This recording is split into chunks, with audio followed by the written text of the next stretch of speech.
The base is dropped on a new edition of Soccer Down Here. It's an overreaction Monday, and there's a lot to react to from the MLS Cup playoffs. All the craziness. Couple games were not too crazy. We'll get into those two. We'll get into everything from MLS over the weekend. This morning, you got questions, you got reactions. Tweet them at us at Soccer Down Here. Send us an email, soccerdownhere@gmail. Join us on the Twitch pitch. Twitch.tv/soccerdownhere. Let us know what you thought about all of the different matches, all of the different bits of chaos. We do have soccer over there tonight, so this morning is going to be a lot of MLS. There might be a little bit about some other things going on, but it's going to be a lot of MLS. You got soccer over there questions? Because, man, there were things that happened all over the world. You've got Champions League this week. You've got Libertadores this week. You've got Sudamericana this week. Million different things. We'll get into that this evening on Soccer Over There in more detail. Where do you want to start with the games from the weekend, John? Let's just go with the last one that kept us up late last night. Let's start at the end and go with shootouts and then work our way forward. Okay. That wasn't the most interesting game of the weekend. It wasn't the second most interesting game of the weekend. Maybe it was the third most interesting of the weekend. Okay. I think it gets number 3. So, look, we're going to do something that if you follow pro wrestling, you know that pro wrestling fans have something called the Muta scale for blood loss in a match. When there is a whole lot of blood, it's like 5 Mutas.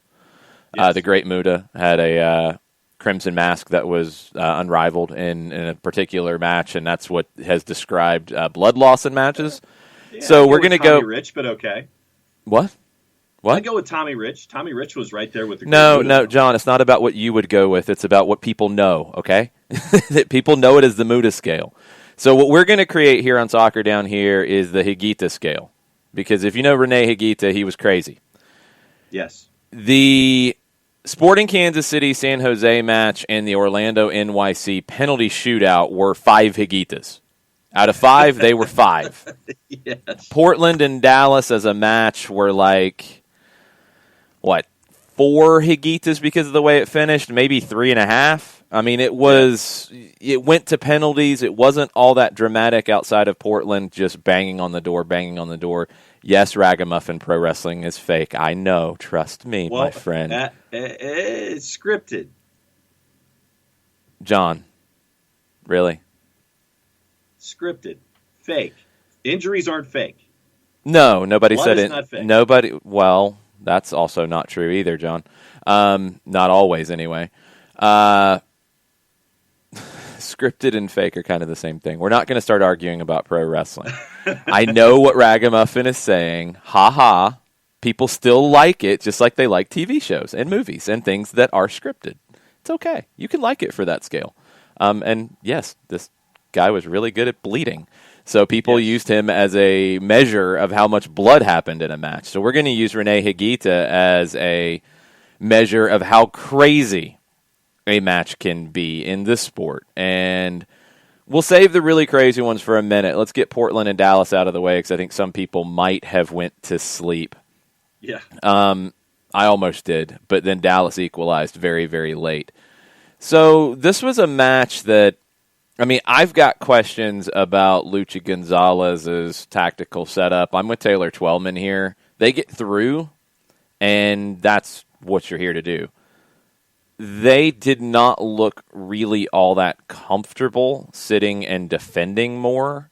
They're not that kind of team, and with the talent he had, I was a little surprised that's the approach he took.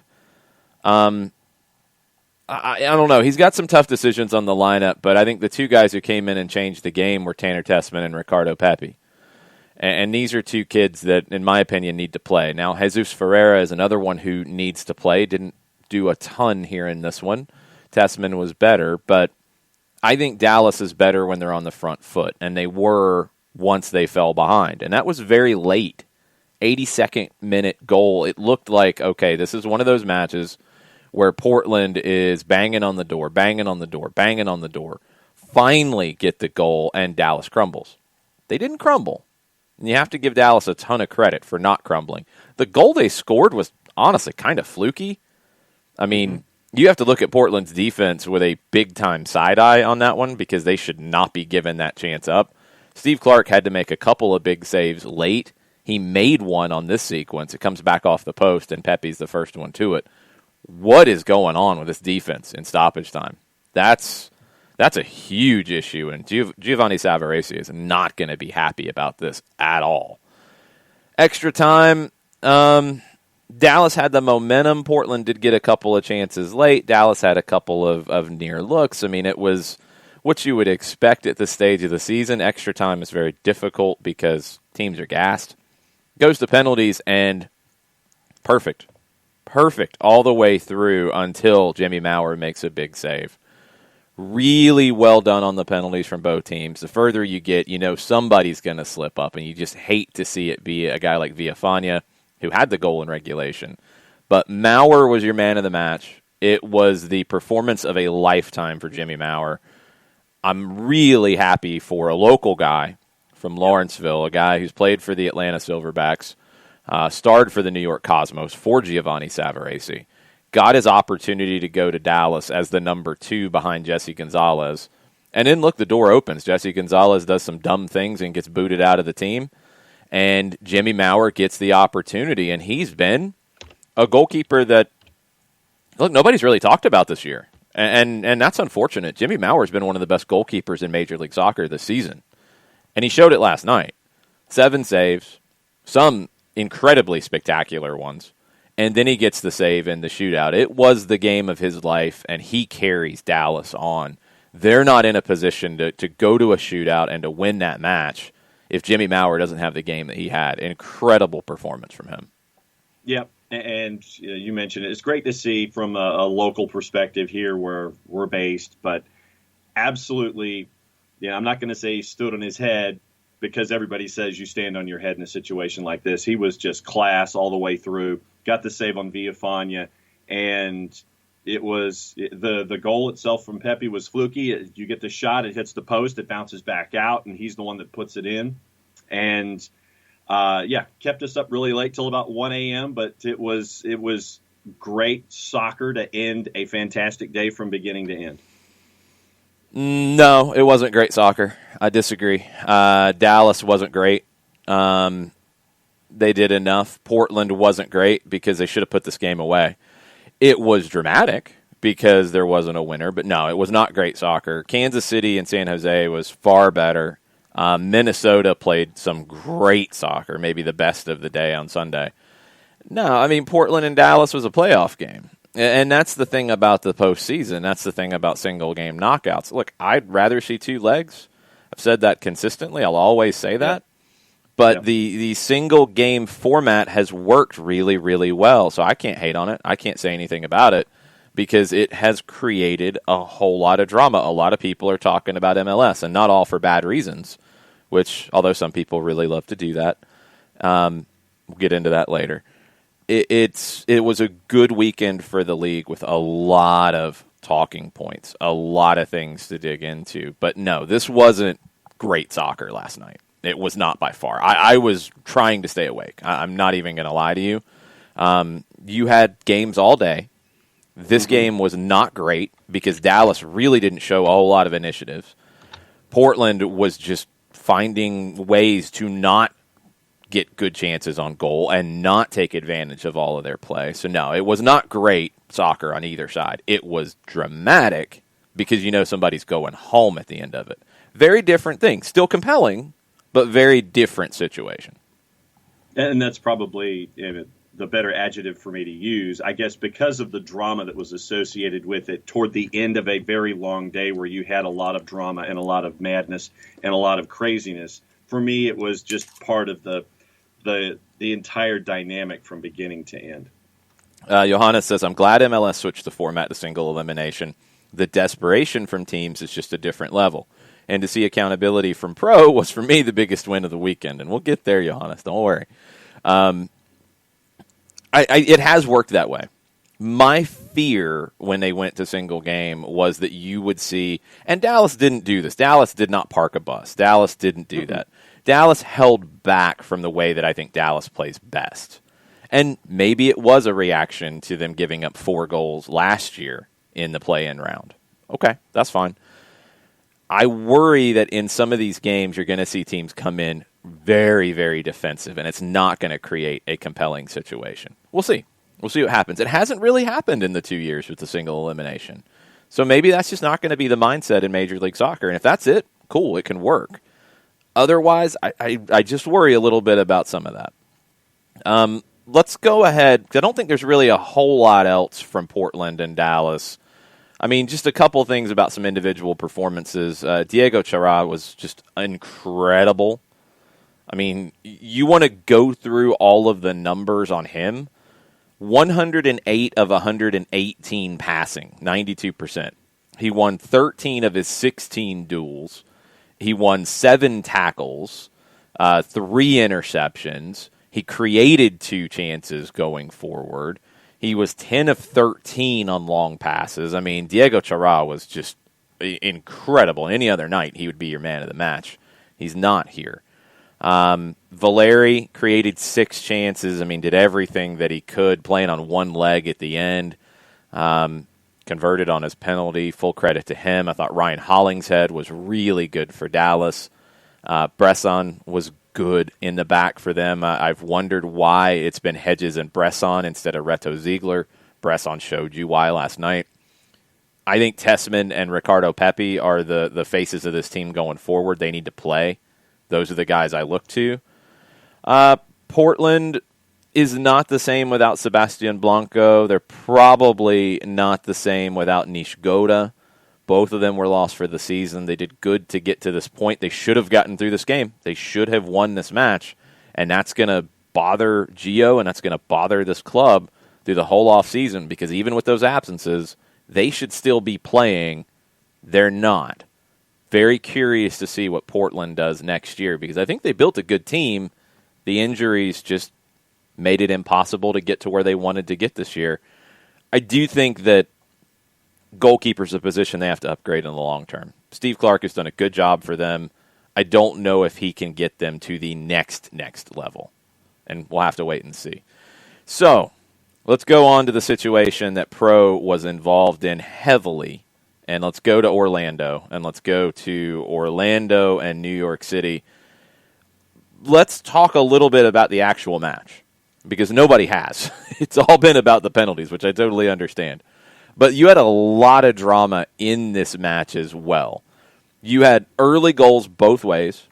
So you're 1-1 in the 8th minute. Feels like this game could go completely off the rails. It kind of did in a little bit different way. It was very contentious. These are two teams who have played against one another a lot. These are two teams that have been constantly compared because they came in the same year. These are two teams that don't like each other, and it showed.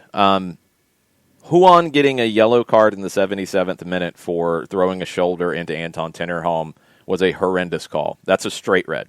Mm-hmm. That is a straight red every day of the week in my book, because he lined him up, he knew what he was doing, and he put a player's safety at risk. It's a shot to the head. There was no accident about it. None. And it changed the game, because Anton Tinnerholm had to come out of the game. He was removed from the game by what it sounds like was the independent medical personnel on hand. Now, this hasn't really been followed up on, and I don't know why not. Ronnie Dyla talked about it after the game. He said, yeah, I'm the one who looks like the idiot for pulling one of my best players, but I didn't have a choice. That's why you saw Tinnerholm, when he came off, screaming at somebody, and you couldn't quite tell who it was. Didn't look like a New York City member of the technical staff. He had to be removed from the game, and that is what those independent doctors are there for. But Huon took one of NYC's best players out of the game with a shoulder to the head that was so incredibly dirty. Horrendous from Huon. And he should have been sent off right there. And then he goes 10 minutes later and does something not quite as dangerous, but dumber. And look, Gary Mackay-Steven knew exactly what he was doing. He goes in for a hard challenge. I don't care about that. He then pushes down on Huan to get a reaction out of him, knowing he's on a yellow, knowing he's running hot, and he got the reaction. Huan kicks out at him, he gets sent off. All that was handled correctly. A yellow for Mackay Steven, a second yellow for Huan, sending him off. The whole Nani rubbing his like ribs because I'm sure Mackay Steven really hurt him by pushing down on him. Yeah, sure. All that was just absurd and just a joke, embarrassing. Huan should have been sent off. He finally did get sent off. Okay, then Tinnerholm had to come out. That affected New York City. Orlando got better with 10. Orlando was more organized with 10. They were more dangerous with 10. New York City really couldn't figure out how to play with the man advantage. And look, one major element of that, and it was talked about on the international broadcast was on MLSsoccer.com. I don't think they had the normal setup for SAP with the 2-day NA guys handling the English language broadcast as well. This was the international crew that I've heard on the international highlight show that goes up on ESPN Plus and goes up on YouTube. So they talked about it, and they were dead on in this. Sebastian Ibeagha came on for Tinnerholm. Ibeagha, and we talked about this a whole lot last year, he's a center back. He's not a right back. So him getting forward, it's not comfortable for him. He's not really going to do it very much. So you took away the right side with Tinnerholm, how dangerous he is going forward. Ibeagha comes in because you didn't have another right back by this point, and this is where you're at. So it affected New York City. Orlando, it got simpler for them after the red. Be tight, defend, look to play on the counter. They had chances on the counter. They were the better team after they went to 10. No question about that from me. They can't find a goal. You get all kinds of craziness going on. Pedro Galese gets a yellow card for time wasting in the 103rd minute. You had just madness go on towards the end of the game. So everybody's riled up going into the penalty shootout. Was there anything else that stuck out for you during the match itself? No, you mentioned Juan, and that to me was one of the things that stuck out more than most, where the absolute egregious nature of him lining himself up to plow into and through Anton Tinnerholm should have had him sent off, boom, immediately. To me, that was just so egregious, it should have been a send-off. And my jaw was still open minutes later after it didn't happen. And then after Mackay Steven, once again, knew what he was doing, where Juan takes his right cleat and just jams it right into the left leg of Barry Mackay Steven. He kicked out at him. No, he kicked out at him. Don't make it more than it was. But still, he didn't jam a cleat into it. He kicked out at him. It was petulant. So you're kicking out and you still punch a guy. You punch a guy with your cleats in the left leg. You wanted to be sent off the first time, fine. You do it this time. You get seen. You get sent off. To me, it was a just dessert where Juan was concerned. No. It was absolutely deserved. But the kick out wasn't anything egregious. To me, but like I said, I think that he honestly should have been sent off that first time, and the fact that he lined up Tinnerholm and plowed through him and just knocked it. It drove me crazy that he wasn't sent off. It's like, how could you miss that, not come back and look at it? I don't know if they did or not, but come off with a judgment if you were to look at the replays. And how could you still not come up with that as a red to me? That was just absolutely egregious. I don't know. They looked at it because they look at everything that could be a potential red in that situation. They absolutely looked at it. They decided it wasn't anything. I don't know how you do that, because if you know anything about the game, it's a straight red. He did it intentionally. Now, let's go ahead and jump into this because Shiva asked the question. Shiva says, why did the goalkeeper get a second yellow in the penalties? Why not just retake the penalty? Because that's what the laws of the game say. And people have been shredding the referees for the wrong things here. The referees 100% got that right. 100% got that situation correct. You can not like it all you want, but the referees have to use the laws of the game to make their decisions. That's what they did. Couple things. Remember, Major League Soccer runs on a different calendar than the rest of the world. Not the whole rest of the world, but most of the world. IFAB is the most important part that they run on a different calendar from. IFAB, who makes the laws in consultation with a board and all kinds of different things, and FIFA uses the IFAB laws of the game. They issue their laws of the game every seasonal year, and it is a 2019-2020 year. So for leagues that start in the second half of the year that run through May, that's the calendar IFAB issues the laws of the game on. MLS starts on a calendar year situation. So they start midway through that laws of the game. So the 2019-2020 laws of the game are the ones that started with the Women's World Cup. Remember all the situations with the Women's World Cup with penalties and goalkeepers coming off their line and yellow cards. It is automatic. If the goalkeeper comes off their line on a penalty, there is no discussion for the referee. They can't decide not to give a yellow. That's what the laws of the game that MLS is playing under use them. That's what they say. There's no wiggle room. If they say he came off his line, and Galese did, it's close. It's not by much, but he came forward off his line. He did.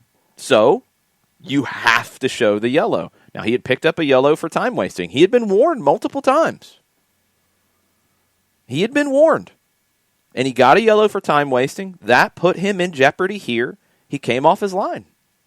That part was correct. All that was correct.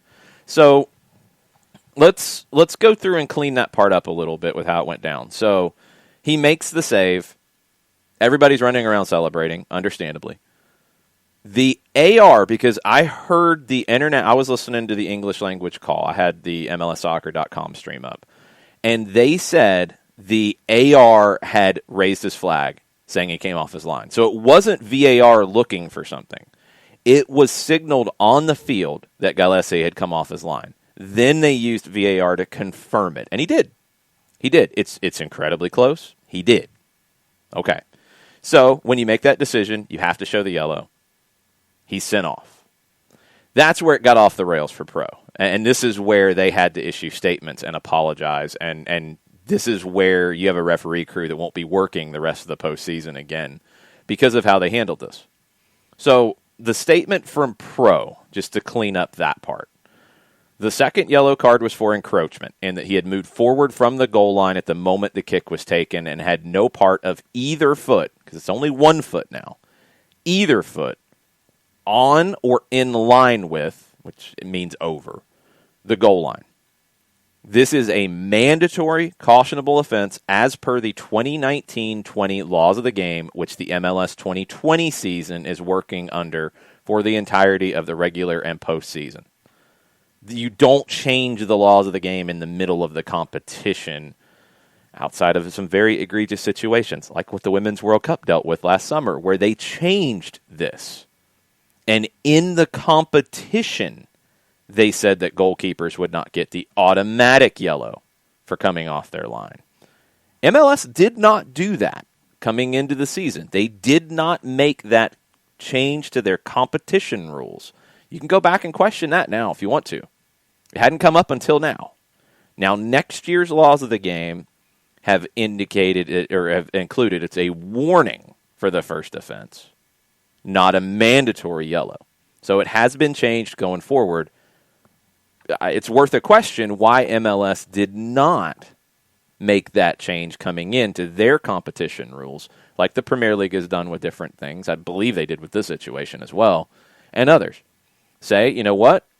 We believe that this is going to change, because now they would have had to do this ahead of the start of the season, which was February 29th, which the new laws of the game were not done by then. But we believe that that is too harsh. It's going to be a cost. It's going to be a warning for the first one, et cetera, et cetera. MLS did not do that. The referees had no choice. They did what they had to do. Now, that part they got right. Then it goes off the rails. Completely off the rails. You can't make a substitution during the shootout. That's just a known factor. I believe colleges allow it, which is kind of crazy. You can't do that at the pro level. It's a little bit of the way everything is written that It's not clear, but referees have to know these things because this is kind of a big deal, and that's why Alan Chapman won't be working again in the postseason or the rest of his crew, because the fourth official's got to help him out too. There should not have been that huge delay. You can't make a change there. You just can't. There's no way to do it. So that huge delay made all of this worse. All right, so eventually they got that right after a lot of embarrassment. But eventually they got that right. And Rodrigo Schlegel said, I'll do it. I played goalkeeper as a kid. He was the first one up, too. I mean, after Galese was sent off, the first thing you see is Schlegel coming up and getting the gloves and saying, I'll do it. I'm in. I mean, he immediately jumped to it. Yep. And then you get the rest of the shootout. Now, I don't know why Orlando thought they won after Schlegel made a save. That made no sense. That's on Orlando. The referees also kind of lost control of that as well, which, again, added to them losing control of everything. But Schlegel makes a save. It was not a well-taken penalty. Nani had a chance to win it before we even got to that point, and Sean Johnson made an unbelievable save and did keep his foot on the line. They showed it multiple times. Trust me, they were looking at everything at this point. He makes an incredible save that's completely washed away in all of this. And then, after all the madness, Benji Michel converts a penalty and Orlando goes through. Orlando deserved to go through the way the game played out, in my opinion. New York City did not do enough to win. Orlando was the better team. They deserved to go through. The right thing happened in the end, even if it was a very circuitous way to get there. And that's on the referees. Joe Mocknick, Dr. Joe, reported on the FS1 broadcast that he talked to Howard Webb, GM for Pro. Chapman and his crew will not be working the rest of the postseason. Got the send-off right, got the not allowing Brian Rowe to sub in right, but all the confusion, all of that was a bad look for the league. Taylor Twellman reported last night on the late broadcast that Howard Webb sent a letter of apology to the MLS office. Good, but man, add it to the list. And look, this is a hard situation. I'm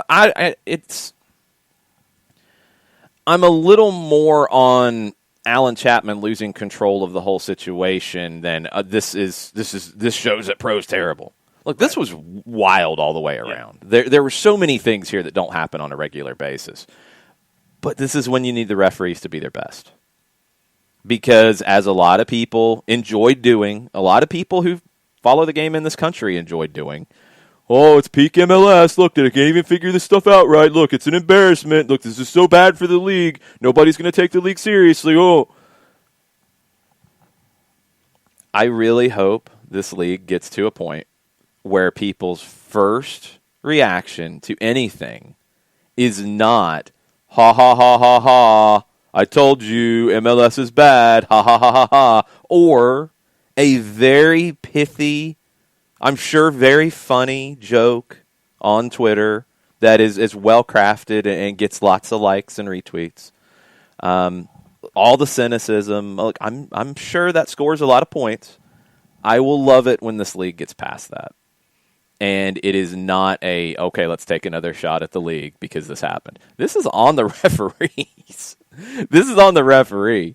This is on the referee in a weird spot that they've probably never been in, losing control. And it's the worst thing a referee can do. You cannot lose control of the situation. You can't, and Alan Chapman did. And there you go. What do you think about everything with the shootout? That's 21 minutes of television there for that whole from beginning to end. I thought Thorarensen wanted no part when he stepped up and Schlegel made the save. He just didn't look like body language wise or stuff like that. He just didn't look like he wanted any part of being having his turn. Well, you were to what kicker by then? The seventh. You're getting to people who didn't want to take one initially. That's tough. It's very tough. No, he didn't look comfortable at all. He had played for 5 minutes before that. Yeah. Probably wasn't comfortable. And, you mentioned the notion of Schlegel wanting the gloves immediately. I honestly thought outside of the rules that we've been talking about for the last handful of minutes, I honestly thought that because Gillespie had picked up that second yellow, it had to be someone who was on the field who had to take over for him. And that was why I thought I saw Perea and Schlegel, discussing with Gillespie. It's like, okay, give me the gloves. And that was what the current situation was. I wasn't looking at context of other rules and things about substitutions or anything like that. I honestly thought from the absolute beginning that Schlegel was like, all right, we've got, you can't be here anymore. I'm going to go ahead and take the gloves and I'm going to go do it. No, he was. Look, Orlando tried to pull a fast one. I mean, bring in Ryan Rowe. Yeah, no, let's not shade this any other way. The referees, I don't think, went to them and said, hey, do you guys want to make a substitution? Yeah. Orlando tried to pull this one in and get it by, and they nearly did. Yeah. And it was stopped. I'd love to hear all the conversation on the bench because I'm sure the NYC staff was losing their minds, as they should have been, to not allow that to happen. But no, it's Schlegel knew what was going on. He had it right. I don't think Pareja was involved at that point because Pareja had run into the locker room. They had to go get him. Oh, no. I was saying Perea, not Pareja. Perea, I thought it was both Perea and Schlegel who were there with Gillespie. I didn't see Perea. To determine who was going to. I didn't see Perea. I saw Schlegel immediately go to him after he had been sent off. Yeah, Perea might have come later. Yeah, so there was this one cutaway where I saw the three of them there, and it looked like Schlegel was like, give me the gloves, and Perea was the third man in that group. Oh, I don't know what he was doing there. Schlegel was the one who immediately went to Gillespie after he was sent off. He knew the situation. He knew it more than anybody else did. Yeah, and so it 21 minutes of absolute madness out there, but yeah, this one was on the officials right there on the pitch, but it was just absolutely crazy television. And Orlando, and I don't know if this is the right phraseology, but Orlando seemed to calm down when they were down to 10 men. It's like instead of the all the back and forth and all the action that we were seeing in, coast to coast and all this kind of stuff, it seemed like they were just calmer and more focused on the task at hand in front of them when they were down to 10 men. They seemed like they were more in control of themselves, I guess, because you're a man down trying to focus to get the result that you were hunting for. They didn't have a choice. They had to defend. You're down to 10, so you have to sit back and defend more. Being end-to-end is not a bad thing. And Orlando had chances to win the game in regulation at 11v11. They had chances. So, no, I don't think it's a bad thing that the game was on an edge and wild and you had lots of risky tackles and all these different things coming in. No, but it's not that Orlando was better because they were calmer. They were better because it simplified their approach. They had to defend and then play on the counter, and they have the players that can do that. And they've done it a good bit this season, too. I mean, Oscar Pereja is a very good manager, and he's got a lot of different ways that Orlando can hurt you. They found a way to be dangerous with 10. Sit, defend, get out on the counter where you can. Some individual performances that stood out. I thought Antonio Carlos was the man of the match. Outstanding at center back for Orlando. Had a huge block late, diving across. I mean, it was an incredible block. Gillespie made a number of big saves in regulation time. Pereira and Nani were both really, really good for Orlando. Chris Mueller was not. Mueller really didn't give you much of anything. Very disappointed with him. The back line was good for NYC. Chanot and Callens were both really good at center back. Medina was excellent, and the redemption of Jesus Medina has been a fun one to watch for NYC in the second half of the season. He's showing why he was brought in for a decent chunk of change, playing really, really well. Maxi Morales is dangerous always. NYC just wasn't good enough ultimately. They weren't. They gave up the early goal. They got a response quickly, and then they just weren't quite good enough. You didn't get enough out of Valentin Castellanos, who has been really good lately, not here. You need a number 9 for that team to get to the next level. I don't know if Eber is that guy to carry them to the next level. They lost him this season. I don't know if Castellanos is that guy. Castellanos might be better as the second guy, not the number 1 guy. But they were not good enough in the attack Orlando weathered the storm and then found a way to survive. Let's get into the questions on Twitter and on the Twitch pitch on this one. We haven't even got into Kansas City and San Jose yet. Jams505 on the Twitch pitch says, the league won't get past it, though, until Pro is better. This isn't even the first time this year they've had problems with legal substitutions. Totally accurate. Pro is not run by MLS, though. And I think people who know the difference, I agree. I've said it about Pro all year long. It's been a hard year for everybody. That doesn't make it okay for Pro to make some of the mistakes that they've made. And it really doesn't make it okay for some of the ways that they've handled said mistakes. That's been my number one complaint. The fact that they apologized for Nicholas Figal not being sent off to Atlanta United, but not publicly, was awful. So many different situations, just in Atlanta games, which obviously we're going to know a little bit better because we follow all of them. But so many different situations that Pro got involved in here and just kind of stopped trying to rectify as the year went on, and that's not good. The situation in D.C., total embarrassment. We haven't seen the league rule on that in any way, which is also embarrassing because that needed to be punished. Dallas got a $100,000 fine combined with cash and allocation money for illegally substituting a player previously. I mean, DC hasn't heard anything about it. That fourth official blew that situation.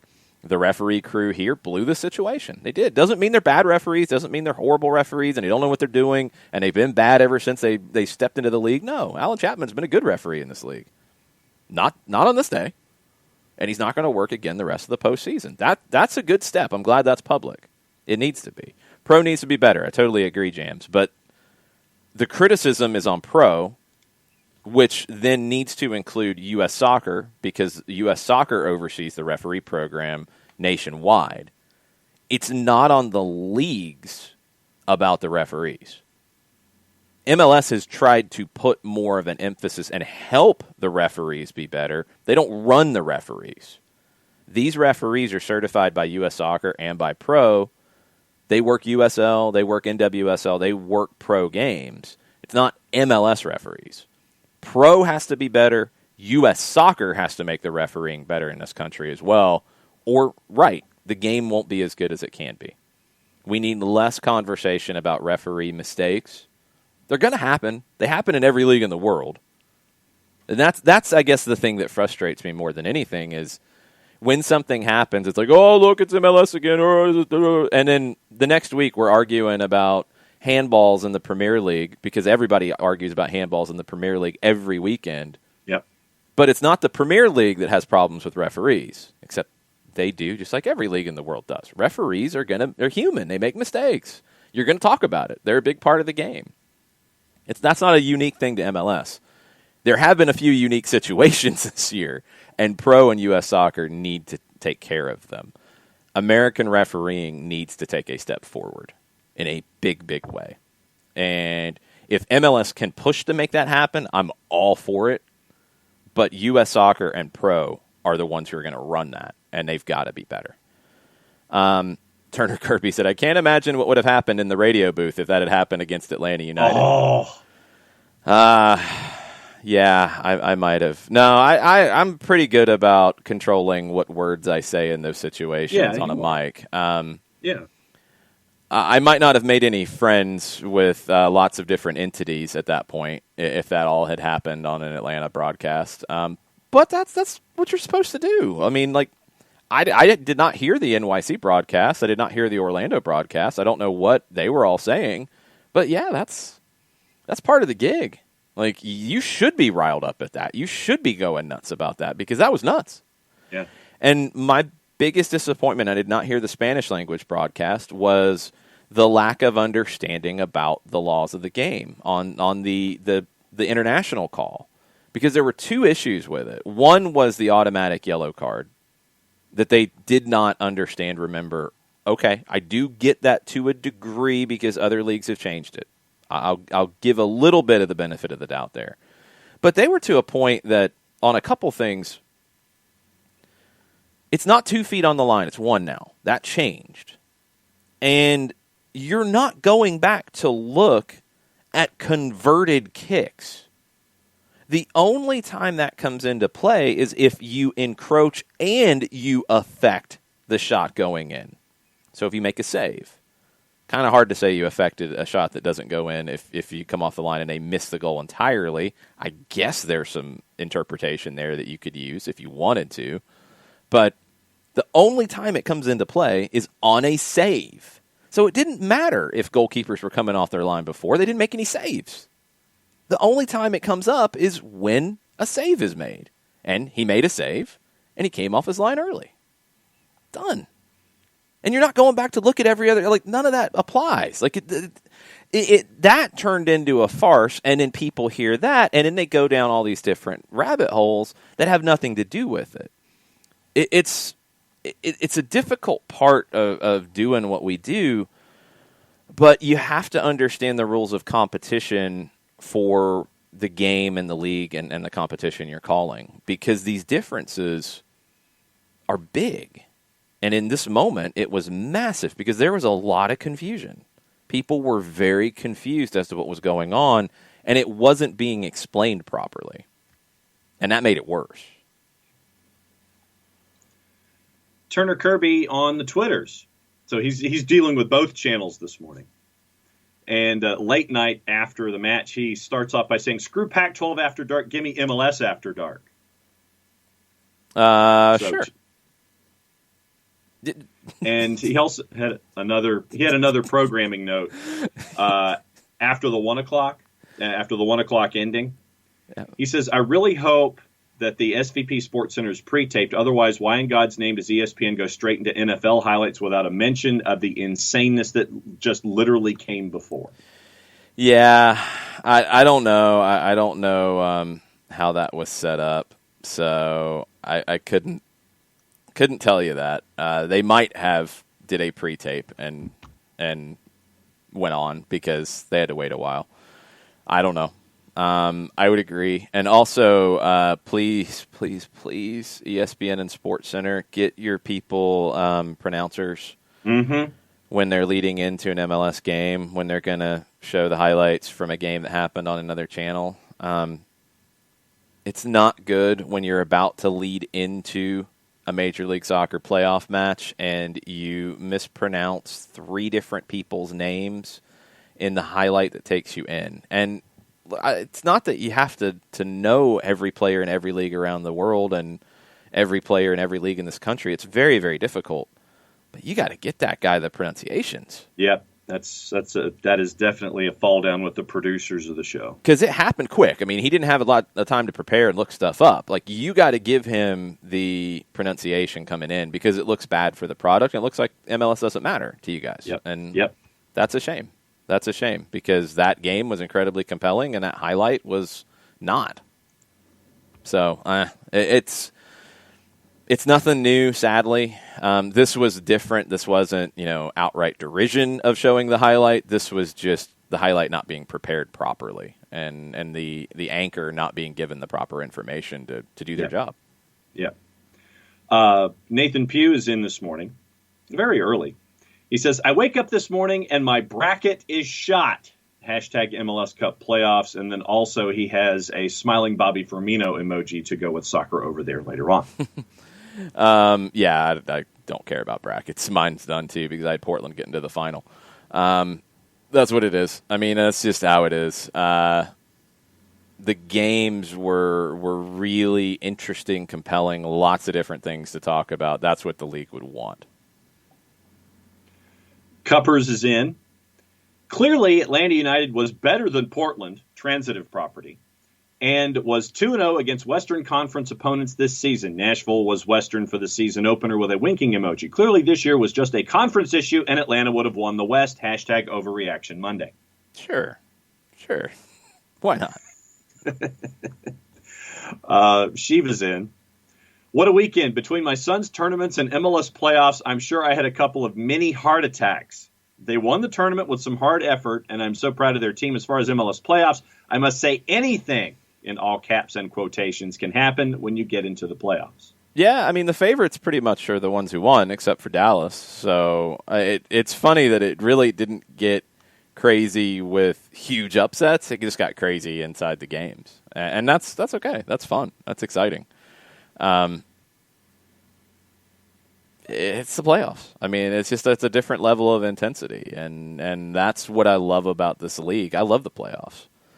Whatever format, like I said, I'd rather see two legs, but this is working really well, and they're not going to go away from it anytime soon because of schedule compression and because of the excitement it's generating. And if teams continue to be as open as they have been in these single-game knockouts, sure, go for it. Let's do it because this is madness.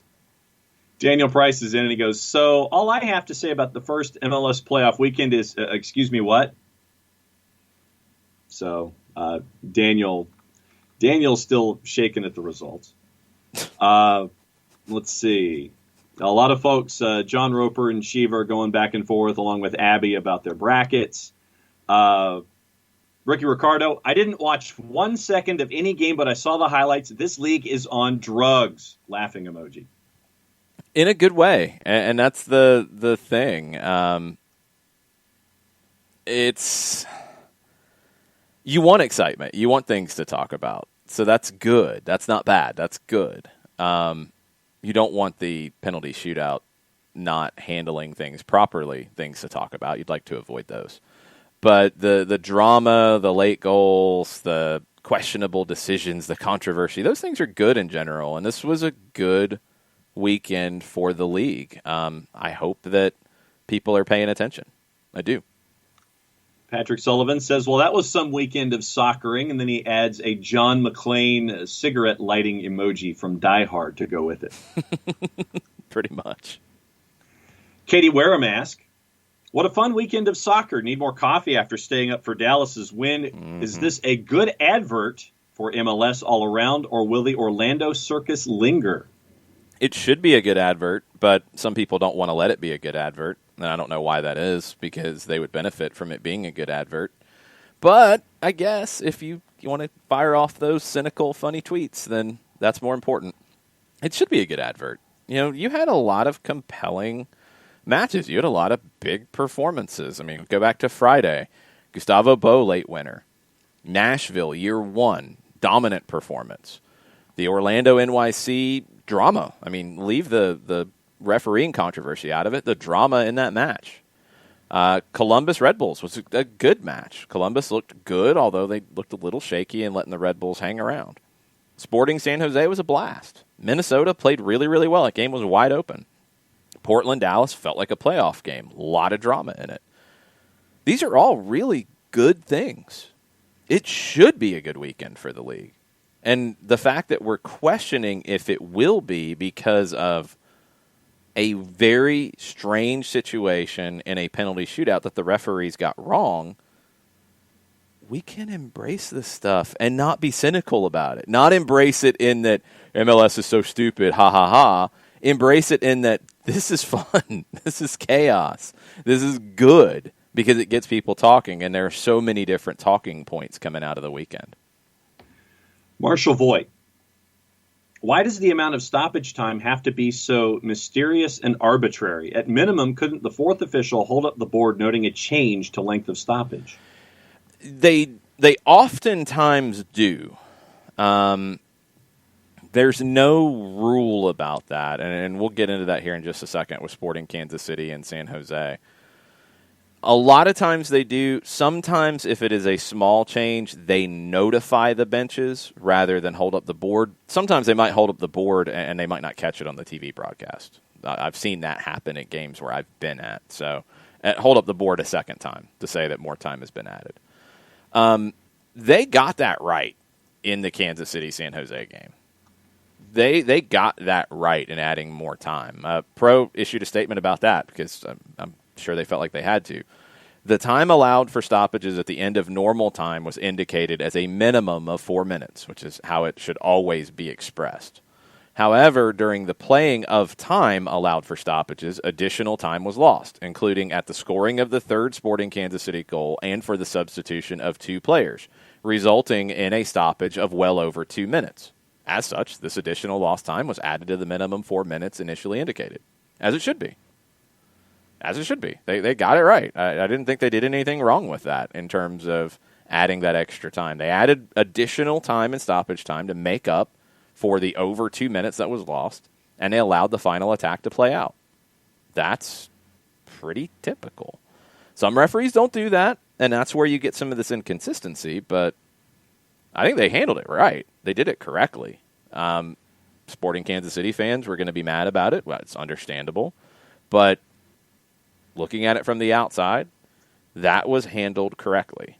I would like to see, and it goes a step beyond the question, I would like to see stoppage time and all of that be more transparent, but I don't think this game's ever going to go there.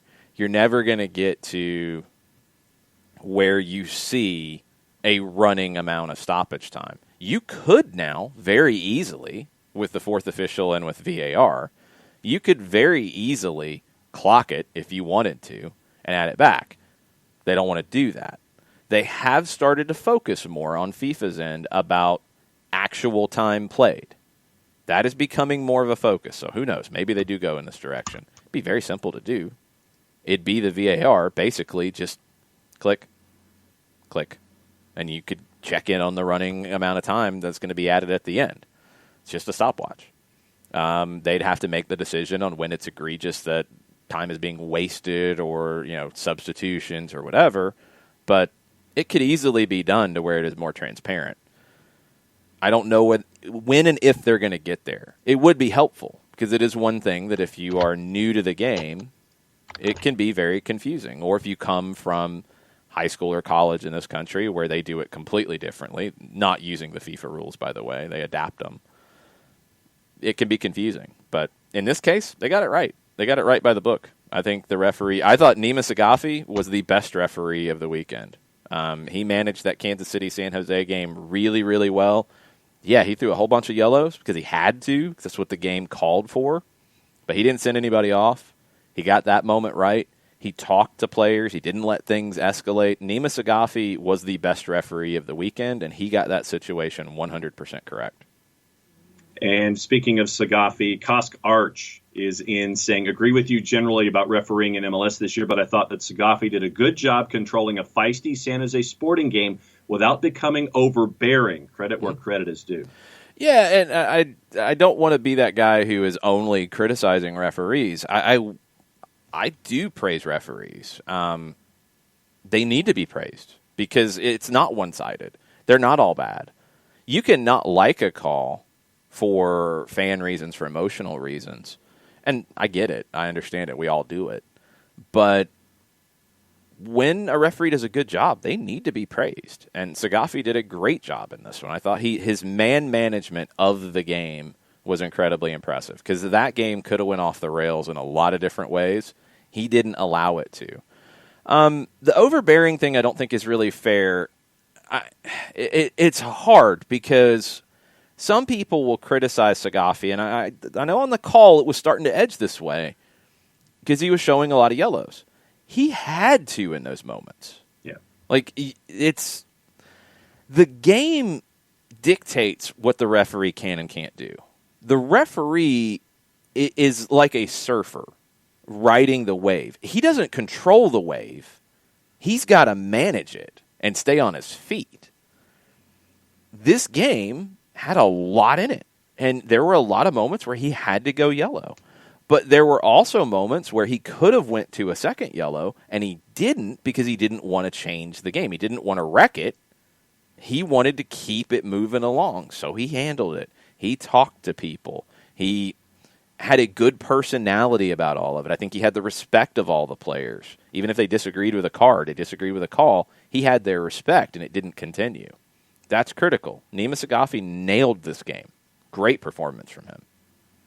And last one up on the Twitters to catch us up. El Mataflo says that shootout brought me flashbacks to Chattanooga and Silverbacks in 2018. 2018? That must have been NPSL. I'd have to go back and see it. I don't remember it off the top of my head. Colonel says the problem with Chapman not getting any more games is that Elfath will. Elfath is a good ref. I mean, he's referee of the year. I don't think he won that by accident. He had a bad game, in my opinion, in the Columbus game for Atlanta. I thought that was the worst I'd seen Ismail Elfath work. But generally, I think he's one of the best referees in the league. He would have got games regardless. It's not like he's getting extra games because somebody got bumped. There's some other guys who might. Alex Chilowitz might move up the list a little bit. I think Sagafi is one of the main guys in the league, but maybe he moves into where Chapman would have been, because Alan Chapman's done massive games. Just like Elfath, just like Marufo. Sagafi has been maybe a step below that. Maybe Nima Sagafi gets the bump up. Elfath would have got those games regardless. He's a good referee. He had a bad day in Columbus, in my opinion. A very bad day. Okay, couple things from the Twitch pitch before we move on, because we got to get into Kansas City and San Jose. So, Ragamuffin, yeah, sometimes refereeing can be like the point break kind of surfing. That is accurate. Abby has Philly winning it all. I do too. That was my pick from the beginning. I'm still going to stick up with it. Kev C says Nima was having to reassure players they weren't going to be suffering bad refereeing. Maybe so. He did a good job of it. Sam says everybody's sleeping on Seattle. I am a little bit. It seems like I'm always not convinced by Seattle. I'm still not convinced by Seattle. I think Philadelphia is the better team. With Portland out, I think Seattle is my favorite to get through the West at this point. I think they handle LAFC pretty well. I'm not too worried about that one. And then they get Dallas, who they should be able to handle. And then, is it going to be Sporting Kansas City or is it going to be Minnesota? I think it's Sporting. Yep. Sporting's got to be better defensively. So we'll see where that one goes. Shiva says, who deserved the win, San Jose or Sporting Kansas City? And that can lead us into that match. So 3-3 madness. You go to penalties, and Tim Melia was brilliant in the penalties, as he normally is. This is a penalty specialist, and I just haven't seen a goalkeeper have this kind of run on penalties. You jump into, who should have won. So possession, San Jose had it 61-39. Shots 17-14. San Jose shots on target were 8-8. San Jose had 5 big chances as opposed to 1 for Kansas City. San Jose missed 3 big chances. Passing, San Jose was a little bit better, but I think Kansas City dropped off a little bit to allow that to happen. What else? Tackles, interceptions, pretty similar between the two. No big difference. So pretty even. Let's go a step further. Let's look at how the ratings played out between the two teams. Kansas City got the higher overall ratings between the two. That might feel a little off to me. Dr. D says San Jose should have won. I don't know if either team should have won, to be honest. I think 3-3 was about right. Yeah. I think it was really even. Christian Espinoza was outstanding for San Jose. Dangerous throughout the match. Gianluca Busio was huge for Kansas City. Gerso was really good. Kyrie Shelton had an insane back heel on the goal that could have won it for Sporting Kansas City, back to Busio. That was about all he did. He wasn't really involved up to that point very much up top. I kept waiting for Eric Hurtado to come on, but Shelton had that brilliant play. Roger Espinoza was outstanding in the midfield. I wondered if the Kansas City midfield would be able to handle all the pressure from San Jose. They did, no problems. Ilie, Espinoza, Busio, all really, really good here. San Jose struggled to deal with Kansas City's approach early on. You could see a lot of arms going up and confusion because Kansas City kind of dropped off a little bit. They were engaging about 10, 15 yards inside the attacking half. So they were letting San Jose build up play, but there was nowhere for them to go. They were dropping off and taking away the passing options. San Jose really couldn't figure that out for a while. They eventually did, and they made some adjustments to handle that better. Lima and Marcos Lopez pushing up higher helped. Kansas City is better built to make a run in the postseason. San Jose played well here. This was about as good as San Jose can play. I don't think there's anything else San Jose can do. Sporting can be better than this. San Jose was as good as they can be. The penalties, I mean, Tim Melia is just in people's heads at this point. He is that good at penalties. And no, he didn't come off his line. He did something that was actually really interesting. You go back and look at his preparation. He would start behind the line, and then as the kicker is approaching the ball, he would hop up to the line. So you see where goalkeepers get in trouble with this, because they used to be able to do it because referees didn't enforce the laws of the game. They just didn't. I mean, that was my pet peeve about this whole argument. Referees did not enforce the laws of the game before on penalties. They let goalkeepers have some gray area that's not defined. They could come off their line as long as it wasn't too far, but they could come off their line. Go look at Brianna Scurry in the 1999 Women's World Cup final. She's way off her line in the big save, and they let it go. Fine by me, but it's against the laws of the game. So they changed it to where it's not you had to have 2 feet on the line. You only had to have 1, but they said now we're actually going to enforce it. And people got bent out of shape about it. But that's what it should be. It should have been enforced before. Yes, it's difficult. I mean, there's so much complaining, like it's impossible for goalkeepers to do that. Well, it's a penalty. It's not supposed to be easy for goalkeepers. No. It's not. So stop your whining. They have to keep a foot on the line. What Melia did is where goalkeepers would get in trouble is they step forward to push off. So instead of pushing off sideways, they push off diagonally to cut the angle. They step forward to do it. The good ones now who have adjusted their technique keep a foot behind when they push off. They use, if they're going to the right, they use their right foot to step and drive. They drag their left foot on the line. Melia would step up to the line as the kicker's approaching the ball and then go. So he's creating momentum with that movement. It was really smart by him. And he managed it. He stayed on the line, and he made 3 saves and 3 kicks. A couple of them were meh. One of them was a good save. One of them was okay. One of them wasn't so great. The Alanis one, I think Melia knew exactly where he was going, and Alanis just went the same direction. Yep. So Kansas City gets through. San Jose needed to win that in regulation to go through. They couldn't do it. Tim Melia is an absolute weapon in penalties. 54% save rate, I think, that I saw a number where Melia is concerned when it comes to saving penalties. And that's absolutely insane to see a number like that. Yeah, that's absurd. It's like 80%. I think when you look at XG models, most of them give a penalty 0.8, so 80% chance of being scored. To make that many saves on penalties that Melia does, it's ridiculous. And he's not a huge guy. He just reads it really, really well, and he's very, very quick. So then let me ask you this question, and this was a question that was put out, and I will pose this question to the SDH universe as part of hour number 2. Okay. Who's better at saving penalties in your mind, Nick Raimondo or Tim Melia? Tim Melia. I don't think there's even a debate. Raimondo's really good. Melia's numbers are that much better. So, yeah, I mean, from me looking at Melia, when I saw that 54% number coming in, I knew he was good, but I didn't have a number to quantify it. But having a number like that, that's just ridiculous. Yeah, Melia was impressive. Busio was brilliant. Kessie, very excited about Gianluca Busio. Yes, the solidarity payments to North Carolina Fusion will be very nice. Remember, he came from North Carolina, then went to Kansas City. He will make that big move.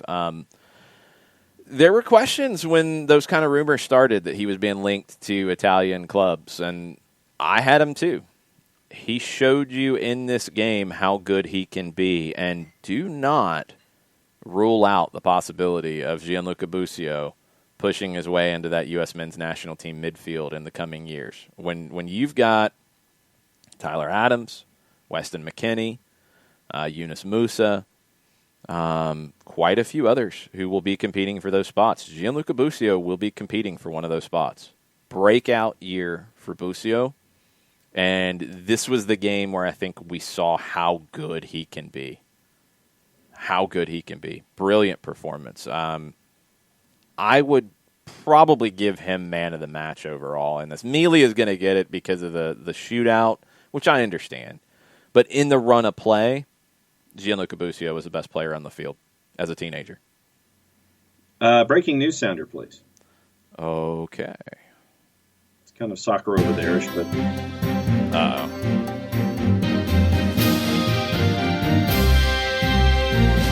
I don't like when you no-sell the news after you call for it. What is it? A maximum, this is from BBC, a maximum of 4,000 fans are to be allowed at outdoor events in the lowest risk areas when the national lockdown in England ends on 2 December, according to BBC Sport. Prime Minister Boris Johnson is expected to make an announcement this afternoon local time on the return of crowds. No crowds allowed at sport in the highest risk areas under the new COVID-19 restrictions for England from 2 December. More to follow. I'm waiting on details on that. Waiting on some details. Before we get back into the Twitch pitch, why don't you tell us about Steve Apolinsky over in Decatur? I could do that. Apolinsky and Associates, LLC, proud supporters of everything soccer down here in the SDH network for wrongful death and serious injury matters. There is one place that takes up the space. It is Apolinsky and Associates, LLC. A couple different ways that you can contact them and get answers to your questions. You can get a free consultation by giving them a call at 404-377-9191, or you can shoot Steve an email directly, steve@aa-legal.com. The website on the World Wide Web, because that's where websites are. They're on the World Wide Web, strangely enough. aa-legal.com, large device or small, you hit the arrow key, the enter key, the return key, whatever device you're using to advance to said homepage.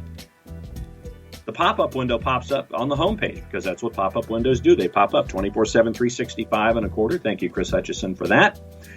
And you get someone to answer your questions right there in the pop-up window. I still need to find out who that individual is. That's just a personal curiosity of mine. Over 30 years of experience, over $40 million of judgments for clients in Georgia and Alabama. Recognized as Legal Elite by Georgia Trend Magazine for being one of the top 100 firms in this here state of Georgia for wrongful death and serious injury matters. It's Apolinsky and Associates, LLC. The website is aa-legal.com.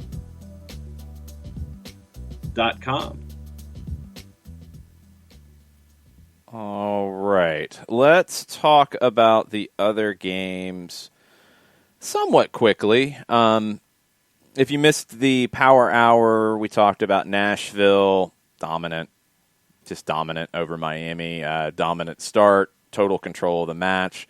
Yes, Miami's absences were a problem. They were not the biggest problem. The tactical plan that Diego Alonso put them out in was the biggest problem. It made no sense.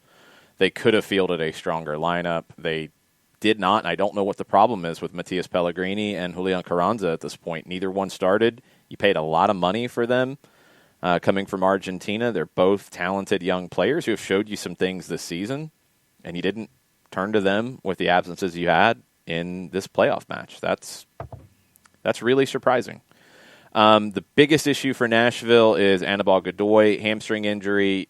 Probably shouldn't have been on the field at that point. You rolled the dice a little bit too much with him. Brian Anunga, who has played very, very well and is a very good player. We've watched him in Charleston over the years. He's done well in his minutes in MLS. Well, now he's got a playoff game ahead of him against Toronto in a conference semifinal. That's a whole nother level for Anunga. He's got to be as good as Godoy was, which was almost perfect against Miami. Anunga's got to bring that here, and we'll see if he can. New England were the better team against Montreal by far. It took them forever to find the winner. Carlos Heel, Gustavo Bo, both amazing. Both got goals. Both created a ton of chances. New England was the better team. Better team won. It did need a little bit of spectacular stuff from Gustavo Bo late. Columbus and Red Bulls. Red Bull scored first. Columbus then took over. The header from Jossie Zardes. You know why we talk about him for the U.S. men's national team? Headers like that. That's world class. World class. To hit that header, perfectly placed, perfect amount of air behind it, didn't try to overpower it, didn't try to do too much with it, loops it into the backside. World-class header from Jossie Zardes. Red Bulls did make it interesting late. Columbus didn't kill the game off. I don't know if they have that killer instinct. But they did enough to get through the Red Bulls. I didn't know if they would. They did. The middle game last night that we haven't talked about, Minnesota, Colorado, comprehensive for Minnesota. Colorado, I thought it was a YOLO kind of lineup to start. It got more YOLO as the night went on. Robin Fraser baffles me at times. I feel like sometimes he just makes changes to make changes. He did this at Chivas USA. Now, Chivas USA was bad. Chivas USA had problems. He didn't make them any better. And he's always been a tinkerer in a lot of ways. This lineup was odd. It was 3 center backs. You didn't really have wing backs. You had wingers. If you're going to do that, you better go get a goal. And you didn't. And they had a couple of opportunities, too. They didn't do enough in the attacking half. And, Minnesota is going to carve you apart with that much talent up front. And this combination of Molino and Reynoso, as good as the league has right now. I was skeptical of Reynoso. I put my hand up, had the conversations about it. I saw him some with Boca. I wasn't convinced by him yet. He's been convincing. He's playing with a lot of swagger. A lot of quality, and him and Molino are on the same page. That's a dangerous pairing. Colorado never really did enough to break it up. So Minnesota looked very, very strong in that one. Colorado, big disappointment for me. I know a lot of people are like, Colorado did enough. They'll be back. I don't know if they did. We'll see what they do. But I looked at it as a disappointment that Colorado was so poor. Minnesota was very good, and we'll see what they do in the next one. So Robin Fraser after the match says, "It's not often you lose a game 3-0 and think that you should have won. This is a young team going through this for the first time. You have to be solid, which we were most of the night, but not as consistently as we needed." They had chances. They had 18 shots. They had 7 on target. Possession was 50-50. I felt like, and maybe this is the way I saw the game, I felt like Minnesota was a large stretch better. Mm-hmm. Like, I didn't even feel like it was that close. I would not have said Colorado was the better team. There is no way I would have said that. That feels strange. Now, I'm trying to find, outside of just shots, I'm trying to find something to justify that. I mean, you look at the chances created, and it's very slanted. Big chances, 4 for Minnesota, 1 for Colorado. Reynoso and Laud created 4 chances apiece. Cole Bassett and Eunice Nomley created 2 chances apiece. Jan Gregus created 2 chances. Colorado created 4 with Bassett and Nomley, 5 with Shinyashiki. Galvan created 1, Rubio created 1, Price created 1, Acosta created 1. But Minnesota had the 8 between Reynoso and Laud, make it 10 with Gregush's involvement, and then DeBasi, Finley, and Kamara created chances. I don't know. I just think Minnesota was the better team here by a fairly large stretch. Yeah. Colorado was so slanted to the attack. That if you don't score, you're going to lose. There was no way they were going to keep Minnesota out, is what I'm coming back to. They had no balance. And even if they'd gotten a goal, then you're playing in a shootout game. And look, if you're playing for a shootout kind of game with a whole bunch of goals, you better go find one. And they didn't. So, no, I don't think Colorado was the better team. I do have questions about Robin Fraser going forward. We'll see. Yeah, Jack Price said there were times where we turned it over too easily. We knew the pressure was coming. We just have to be better individually at times. The second goal, to give the ball away in the midfield, it's unlike me, and I shouldn't ever do that. But I'll learn from it. I won't do it again. I felt like Minnesota was on the front foot for most of this match. They were in control of it, and they were the better team. I don't think Colorado was as good as Robin Fraser is trying to make it out to be.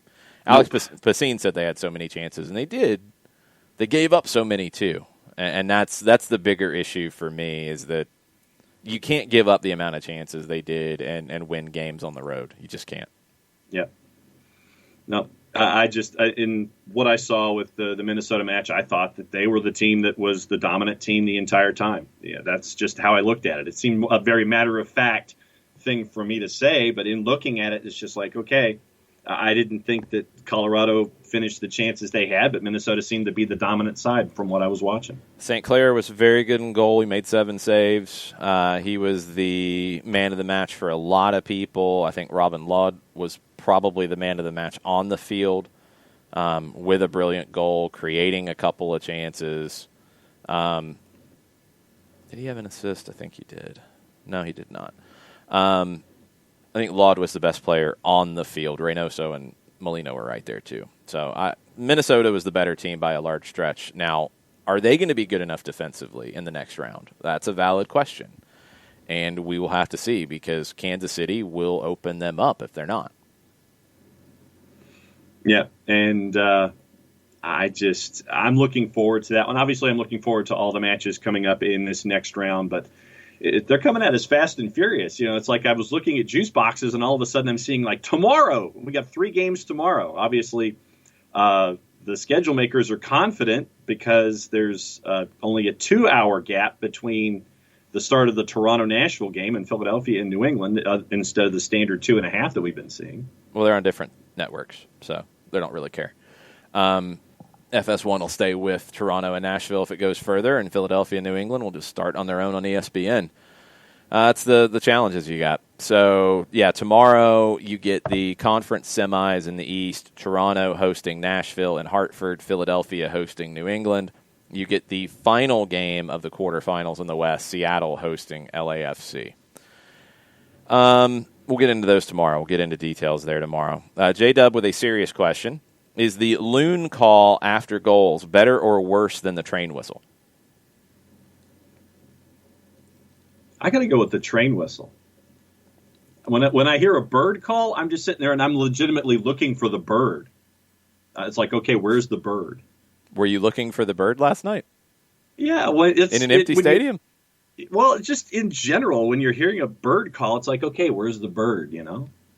Train whistle is just like, I dig it, you know? It's like, I know what that means. Bird whistle, but when I hear a bird call, it's like, okay, either, you know, someone's trying to find a bird or something. You're not looking for the train, but you're looking for the bird? Yeah, I'm not looking for the train. I'm not standing on the track and you hear a whistle, you hear a train whistle, and you're like, oh, here comes the train. I think I'll back up. But you are looking for the bird. Yeah, it's like I'm looking for the bird. And hoping that the bird hasn't eaten recently. No. Okay. The bird is the word. That is true, Hutcho. You are correct. Yes, that is true, Hutcho. Everybody knows. Yes, they do. Let's get into some Atlanta United stuff. Bernd Dursberger had a question on the Twitch pitch. Coleman Gannon announced as a commitment to University of Indiana, and Bernd asked, what does this mean? He'll go to college or that he received a scholarship offer from them? It's kind of the situation we talked about with Will Riley. He's committed to them. That doesn't take away the potential of a homegrown deal because he could still sign a homegrown deal and not actually go to college. Lagos Kunga did that. He had committed to Furman, never went. I don't think Carlton ever committed anywhere. Goslin didn't. Tubbs and Edwards did, although they were in consideration for homegrown deals. They ultimately did not get them. Things could still change, and I think some of it's going to depend on what happens the first half of the 2021 season. If Coleman Gannon comes in and is a regular starter for Atlanta United 2 and plays very, very well, he might sign a homegrown deal before he goes to Bloomington. If he doesn't, then he's got a fallback because he'll age out of the academy pretty soon. So it's not a bad thing, but it doesn't guarantee. It doesn't mean that he can't sign a homegrown deal. And the other thing too, and we haven't seen Atlanta do it yet. We've seen some other teams do it, where players will go on to college for a year or 2 or 3 even, or a whole college career, and then sign a homegrown deal. Gannon and Riley are 2 that I look at that my questions are not about their technical ability. It's more about their physical side. Both are a little small, Gannon especially. Could he benefit from time in a college program where there is an emphasis on, explosiveness and pace and power and speed and quickness and all of that stuff? Maybe he could. Could that be enough after one season to sign him to a homegrown deal? Maybe. I mean, you just kind of have to see how it plays out. But it doesn't lock them into college. It's more of their plan B, because I think both want to be professional players. But it's their plan B in the short term. I think both have the ability to be professional players. I really do. Gannon was a very pleasant surprise this year. When I first saw him, I'm like, man, he's going to struggle because of his size. And he really didn't. I was also pleasantly surprised by his ability to play on the outside in the back and potentially as a wing back too, in a 3-back setup where he's playing as a wing back to make a line of 5 when needed or to jump into the midfield. He showed a little bit of savvy there, and I didn't expect that. You see him at first, you see him as a creative player, a number 10 or a creative winger kind of player. He showed he's got a little bit more to him than that. I think Gannon will be a pro. I just don't know if that happens right now. Yeah. He might go on to college for a year. Byrne says, is the percentage of Atlanta United's academy standouts who go to college instead of pro higher than other clubs? I wouldn't know, but it seems they lose a lot of good players to college. So, yeah, I don't think it's they lose. I think that's the wrong way of looking at it. The guys that have gone to college haven't chosen college over a pro deal. I don't think that's happened once. There hasn't been a pro deal. And some of that is down to the minutes. Like, let's talk about Garrison Tubbs, for example. Garrison Tubbs, if he had said, I'm not going to sign a pro deal, I'm going to go to college instead, that didn't happen. He didn't get the pro deal because where would the minutes have come from for him? Would it have made sense for him to do that or to go on? A lot of it with Tubbs, unfortunately, is down to the way this calendar year played out. Because I was under the impression that he was going to play the majority of the minutes with the twos between the beginning of the season and when a decision needed to be made about him going on to college. And there was only a handful of games because you didn't get a full season. Like, I think he played a few after the restart and then went on to college. And it's worked out good for him. He had a really good year at Wake. Was that better for him than staying here, signing a pro deal, and sticking around, or even potentially deferring going to college? Because you can play as an amateur in USL up until you enroll in school. When you enroll in school, you can't play as an amateur anymore. That's the relationship with USL and academies and NCAA rules.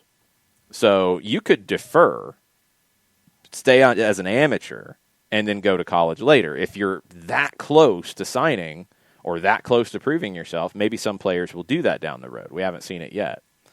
But I don't think Atlanta's losing players to college. They're not signing players yet. And that's, I don't think they've failed to sign somebody that they should have signed yet. Is Tubbs a homegrown? Not yet. Close? Not yet. Kendall Edwards had injuries, so I think he could have been, but that changed his trajectory a little bit. Could Riley or Gannon? Yeah, there's still time for that to happen too. There's nobody else. Like Brighton had a knee injury. Bryce Washington wasn't at that point. Charlie Asensio was maybe close, but not quite there. So if they're not quite there, it's probably better to go on to college and develop. Byrne, that's not true. They don't have to go through the draft once they're in college. They can sign a homegrown deal at any point. They can sign a homegrown deal before the draft. We saw that happen with Gonzalo Pineda for Chicago, who was a great player this season. I was really impressed with him. Didn't get enough hype. out of North Carolina. He played 4 years there. Chicago signed him before he went into the draft. Ian Harkes fell into that role at D.C., where he played 4 years at Wake Forest. They ended up signing him before he went into the draft. So you can sign them up until the draft as a homegrown. And they can leave school early and sign as a homegrown. We've seen that happen quite a bit around the league. So once they go, they're still an Atlanta United player under control for homegrown purposes until the draft. That's where you lose that possibility. Walt Baxter asked about Chris Goslin. I don't know. He's bounced around a little bit. I think he was I want to say he was in Cyprus at one point trying to stick somewhere. I'm not sure where he's at now. I don't know what the situation is with Chris Goslin, sadly. He had a lot of bad luck with injuries here. I don't know if he's healthy enough to fight his way into a pro team at the moment. I don't know what the problem is with that if it's not injuries. So I don't know. It's sad because he was as good as you'll find at the U17 World Cup in a holding midfield position. Chris Goslin looked like he could be a guy that could have played for Atlanta for 10 years the way he played in that U17 World Cup at times for the U.S., and it never got better than that. And it happens with some young players. It does. Injuries, just whatever, different things can derail that pathway. But that's what it looked like at that point, and it never got any better than that. And he never showed it consistently in an Atlanta shirt, Atlanta United 2 or in preseason or anything. It just never progressed for him. So that's what it was. Now, I when you were getting back to the discussion on Coleman Gannon, I was trying to figure out the right way in my mind. Instead of Atlanta United losing players, is it safe to say that they're giving players opportunities to go to either to college or stick with the parent club? Is that No, it's not about either one. I think the narrative is not correct there with either one. You have to make decisions. Yeah. And if a player is not ready to sign a pro deal at 18, you can't sign them to a pro deal just because they were part of your academy. Right. You can only spend so much money on salaries. You can only sign so many players. You only have so many places for them to play. So it's not that, they're not the club's not choosing this or the player's not choosing it. It's the reality. Some guys are not going to be professionals who come out of your academy. Some guys are going to be professionals, but not for you. Some guys are going to be late bloomers. Some guys you're going to see it really early. There's not one way. It's all different. And Atlanta United's only had a few years of this, So Gannon and Riley are two that I think have pro potential, and I think have Atlanta United pro potential. But now you're running out of time before they have to make decisions for their lives too. I mean, that's the other side is, we don't know if players are offered deals with Atlanta United too, as opposed to homegrown deals in MLS, and the player might say no. We don't know what the money situation is. We don't know if those offers are happening. We don't know that side. Maybe they're turning that down. I don't think so, but I don't know. Jackson Conway signed an Atlanta United 2 deal. Alessandro Castro signed an Atlanta United 2 deal. They didn't have the interest in going to play in college. Having that backup, because we're talking about big programs. Stanford and Indiana are not nothing programs. These are big programs. So to have that opportunity and to get an education, if you get it, you got to balance that. So I don't know if they've been offered anything. I don't know of any player who has turned down an Atlanta United homegrown deal or Atlanta United 2 deal to go to college. I don't know of any of those. I don't know if these two would be in that situation. I don't think they're quite pro signings yet. I think they're close. But if it's signing an Atlanta United 2 deal versus going to college, I think they can get a USL deal after college. You know what I mean? If you're going to sign that Atlanta United 2 deal, I think you're banking on signing a homegrown deal after it. And I think that's what will potentially happen with Jackson Conway. If you're not sure of that MLS deal coming. It's probably better to go to college because you could still get to MLS, but you could always get the USL Championship. For these two guys with their level of play, with what they've already done in that league, they can get paid to play pro soccer for as long as they can play. They have that ability. And that's not going to go away by going to college, I don't think. So, tough decisions. Burns says, can these guys sign for other MLS teams during college? No, that's not correct.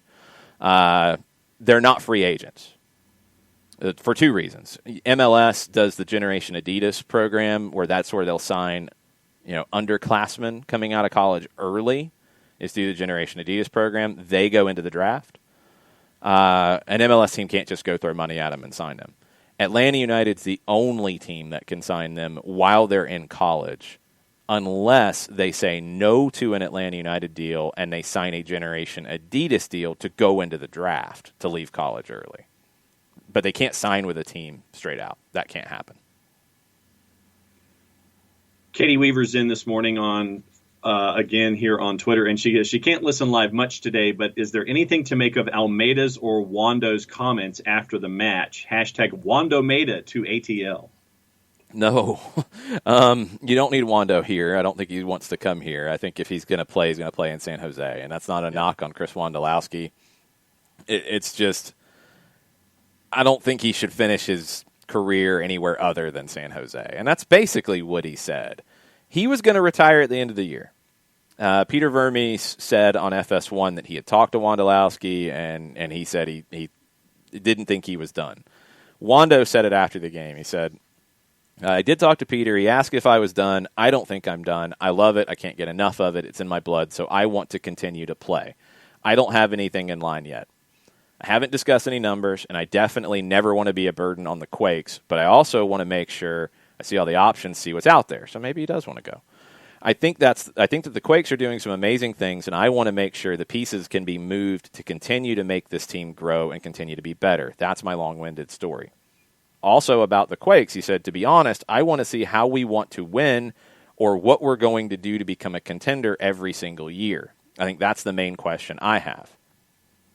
Almeida said, I need to take 3-4 days off to see where I want to go, know what I want to do with my future. Both, to me, are going to want some assurances that San Jose is going to spend a little bit. Yeah. This roster is not going any further. I don't think. I think, like I said, I think they played the best they could possibly play against Kansas City. It ultimately wasn't good enough. So, does Almeida want to come back and do it again? Can he elevate this group any further? I don't think he can. And to be honest, and this is not saying Matias Almeida is not a good coach. I think he is. I think he's best with underdog kind of teams. He lost more than he won at San Jose. I mean, they didn't make the playoffs year one. They barely made the playoffs year two. You go back and look. Chivas, he did well over 3 years. He won 2 cups, 2 Copa MXs. He won 1 league title. He won the CONCACAF Champions League.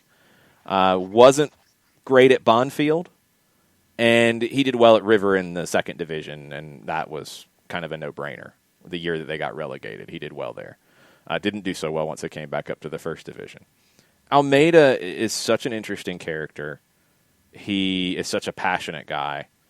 Would he do well with a favorite kind of team? Chivas is not a favorite team in Mexico in terms of they're expected to win trophies every single year. They're a favorite team of the fans because of their approach. They only play players who are eligible for the Mexican national team. But they're not considered Club America in that level in Mexico every single year. Do they win titles? Yes, they do.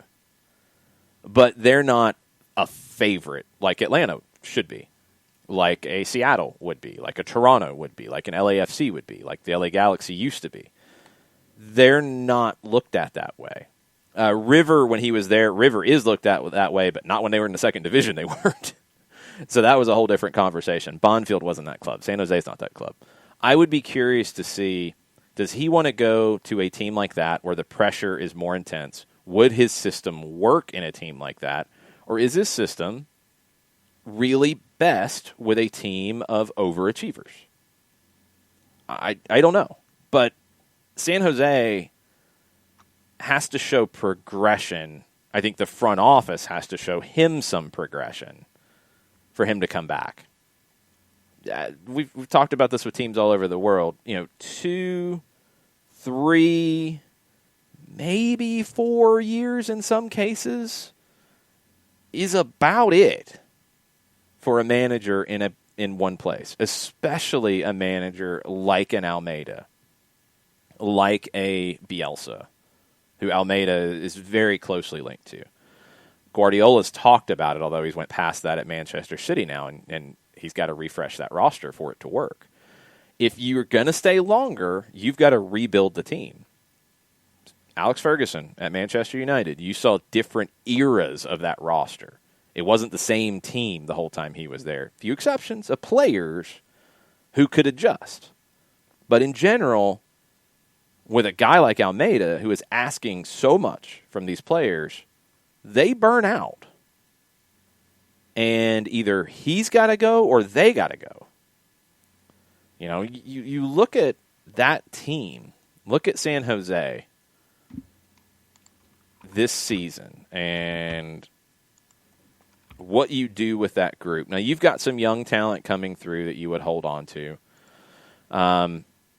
Erickson left. Espinoza, you brought back. Very, very good. Nick Lima, very, very good. Alanis, not a long-term guy. Rios, probably not a long-term guy. Wondolowski, definitely not a long-term at this point. Marcos Lopez, young, strong, might have bigger things in mind. Jackson Ewell could have bigger things in mind. I think he has that ability. You need a goalkeeper badly. I don't think Marcinkowski or Vega are the answers. Salinas is what he is. Youngverth is what he is. Tommy Thompson kind of lost his place a little bit this year. I like Cade Cowell a lot going forward. But there's not a lot to work with this group. And there's not a lot of guys that I would be keeping going forward. So does Almeida want to stay and rebuild? Because I think it needs a rebuild. Yeah. And that's going to take another 2 years. Maybe he does. Maybe he likes being in San Jose. Maybe he likes being in the U.S. Maybe he likes where he's at. Maybe he likes who he's working for. I don't know. Or does he have the ambition that, hey, I've put in the work. I've put in a couple of years at River. I've put in a year at Bondfield. I've put in 3 years at Chivas. Put in 2 years now at San Jose. I'm ready for a big job. He's got the profile to get a big job. Is that what he wants? And will his style adjust a little bit for that? I think it can. It's just always the question of, the Bielsa types, the guys who have a strong, identifiable style that has served them well. How willing are they to deviate from that? Because, look, we saw it here in Atlanta. Frank de Boer came in and wanted to do things differently than Tata Martino did, and the players didn't care for it.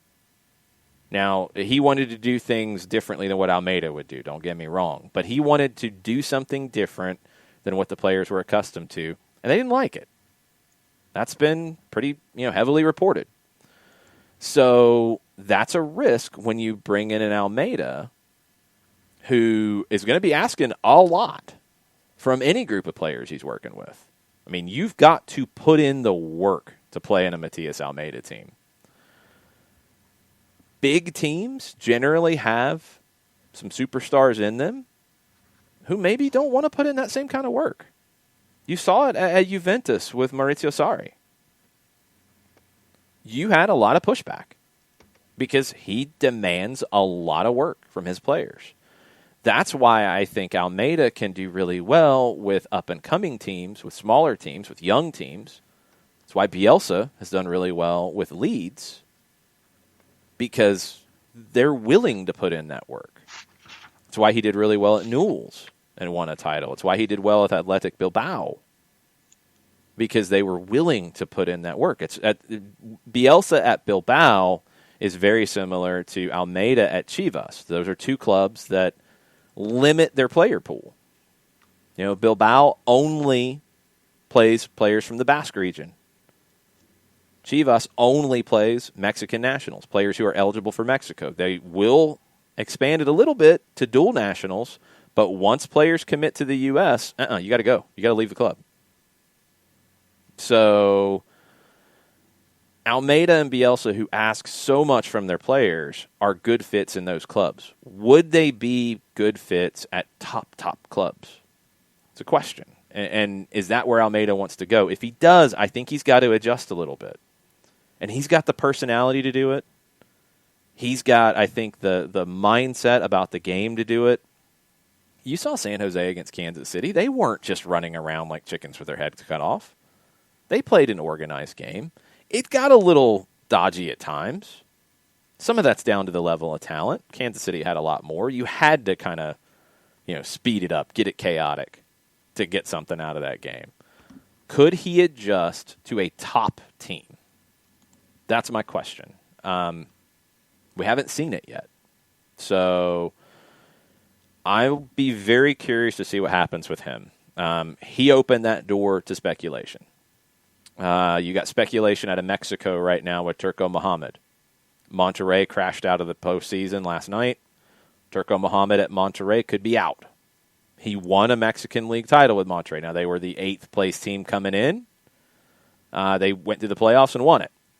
He performed well at the Club World Cup, got under Jurgen Klopp's skin a little bit with Monterrey.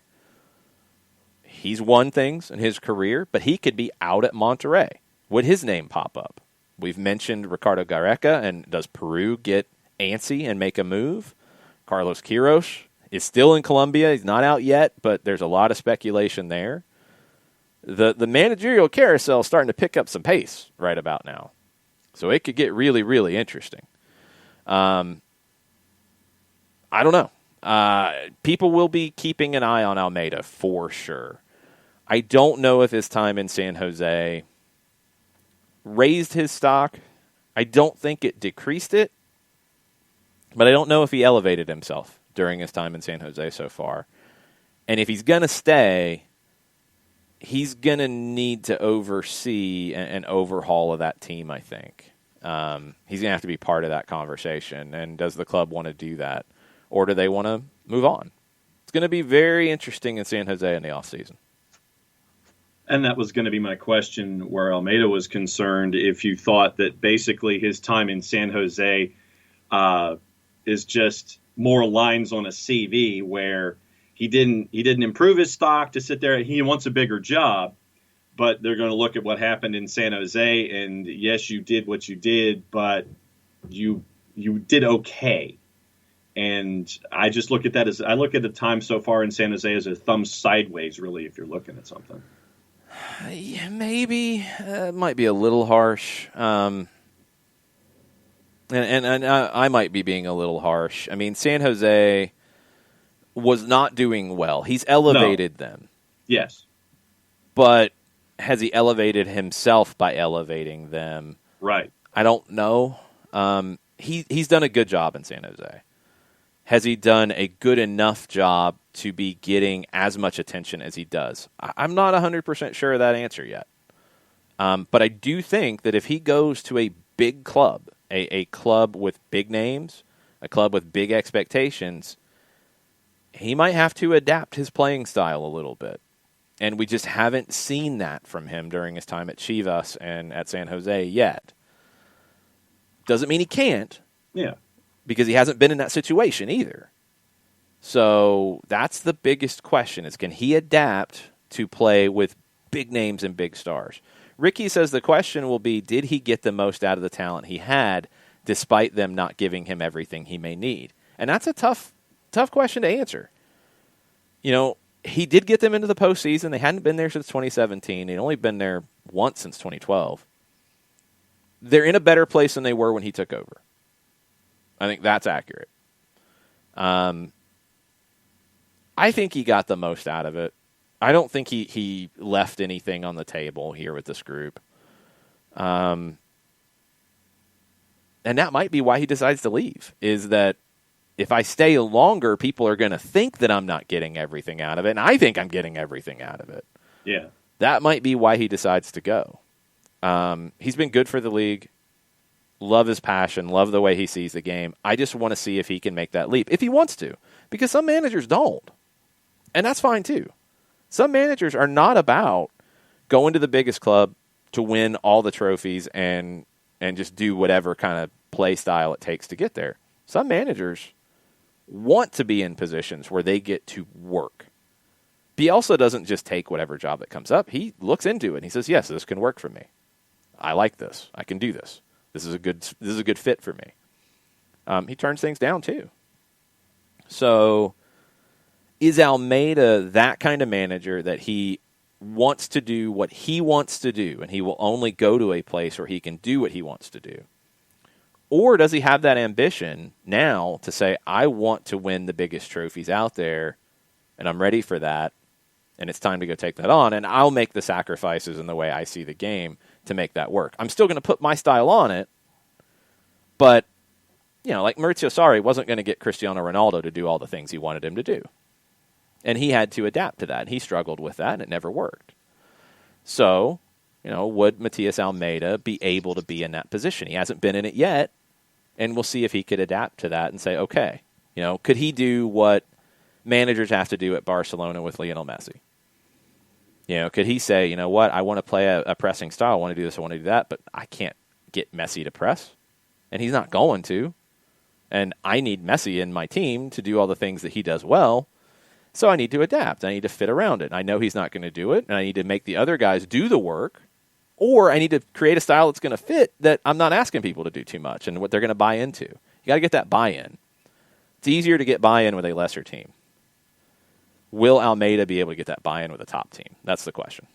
Yeah, because to me, there are, and this is in a bunch of other sports, you have job hoppers and you have folks that are invested in their philosophy and they want to not fix things, but what they want to do is they want to leave legacies, whether it's with a particular club or across their coaching career. And I've thought of Almeida as someone who is not a job hopper. Oh, here's a job. Oh, here's a job. Oh, here's a job. That he's invested in his style. He's invested in who and what he wants to do, where he goes. There's thought in where he wants to go as opposed to sitting there and picking up a paycheck. No, Bielsa's that. I don't think we have enough of a record on Almeida to say that yes or no yet. The San Jose job was a little surprising, but I'm not going to put Almeida into that category. And honestly, I don't know if other sports really have that kind of comparison. I mean, would you see, I don't know, crazy Mike Leach with his style of play and what he wants to do as a coach? Would you see him turning down Alabama if it became a possibility? No. I would see Bielsa turning down Manchester City if it became a possibility, if he felt like he couldn't do what he wanted to do. Yeah. I think soccer and the tactical styles and the identities, you get coaches who are different. I don't know if there's a comparison. I mean, basketball, I think what Almeida and Bielsa do at times is similar to what the run and shoot kind of basketball coaching would do, like a Loyola Marymount and whatever. But that's a prime example. It was Westfall at Loyola Marymount, right? Paul Westhead. He coached the Lakers. So it wasn't like he was an iconoclast, like only wanting to do what he wanted to do. No, he had been at the biggest places in the world. And he would have went back there again. D'Antoni, plays an up-tempo style, but he'll go take whatever job comes up because he believes in himself to do it. I think in soccer you get guys who say, you know what, I want to do what I want to do for the game. I understand that maybe the biggest clubs are not a fit for me. I would not do well there, but I can do well over here. It's just the nature of the sport and the nature of the possibilities. It's unique to soccer, I think. And I think it's unique to guys like Almeida and Bielsa and some of those kinds of people. I mean, look at the issues Maurizio Sarri's had. Sarri's a different style, but he's the same idea of that Sarri ball is a thing. Right. Went to Chelsea, and he got ripped in the media. Treated very unfairly, in my opinion, in the media. Probably treated very unfairly by the club and by the roster. Didn't work. Went to Juventus. You could say a bigger club, Chelsea fans will fight me on that. Okay, that's fine. But another big club, it didn't work. He won trophies in both places, but he wasn't embraced because he was asking players to do things that they honestly didn't buy into. And there was a lot of sniping, and you start to get the media reports, and, it never worked. If he takes another job, what's it going to be? Is he going to try to go down that road again, or is he going to say, you know what, I'm better at a smaller club that could come up and bite somebody like a Napoli, like another club like that, or go somewhere different where I can do my thing. I think that's a unique thing to the sport. So I'm fascinated to see what Almeida does next. Is he going to be that guy? Is he going to go down that road and say, I want to coach the way I want to coach? That's not a fit for every club. I'm going to take the best fit for me. Or does he say, I've done my time. I've grown as a coach. I can be more flexible. I want the biggest job out there. Be very curious to see what he does. Katie's hashtag of Wando made it had a question mark, and that was why I posed it the way that I did. Last thing on the Twitters to catch us up. Yeah, I know it's a question. Last thing on the Twitters to catch us up comes from Bartimus Prime. I remembered Kevin Hartman as he wrote this. I still feel as though people are dismissing Matt Reese and or Kevin Hartman in PK saving lore, but I may also be misremembering a couple of good saves as a whole career. I don't remember Hartman as much on penalties. I do remember Matt Reese being very good on penalties. Hartman doesn't stand out to me on penalties. Raimondo Reese would be on that list on penalties for sure. Raimondo a little bit ahead of Reese, but I think Melia is better than both. Tim Melia, what he's done, man, over this period of time, as good as he's been on penalties, yeah, at a whole nother level. And what was I'm trying to find it real quick. What was the USL connection with the Charleston Battery where he did the same thing and turned 3 away in a row? No, he turned 1 away and 2 others were missed, but it was an Open Cup shootout that only went 3 rounds. This was the first time where he saved 3. Okay. It wasn't that 2 were missed like that Charleston one, and he saved 1. He saved 3 here, which is pretty impressive. Yeah. What's on the Twitch pitch? All right, Twitch pitch. Final call for twitching and pitching on the Twitch pitch. Twitch.tv/soccer down here. Make your final statements. We got soccer over there tonight at 7. A lot of things to get into with Champions League. Lionel Messi not traveling with Barcelona. We'll get into the whys of that. Conrad of the U.S. men's national team is traveling with Barcelona to the Ukraine to face Dynamo Kiev. We'll get into some corruption down here this evening. We'll get into Yogi Love is being asked to draw up an analysis of getting spanked by Spain. He's going to have to do a book report on it. That could get ugly. We'll hear about that. We'll hear about Italy's business and potentially a club for sale. Leeds United fans might want to keep an eye on that one. Victor Font in Barcelona keeps talking. We'll hear a little bit more about what Victor has to say. Rumors about the upcoming transfer window are very, very interesting. And we'll talk about that. Tottenham Hotspur posted their financial reports, and they were not pretty, as they are not for most people. Same for Belgium. Very ugly. We'll talk about some Mexican playoffs. John will have a Conca Cinco. I was going to ask you if you wanted a Conca Cinco because of the Guardianes. Well, yes. The Guardianes.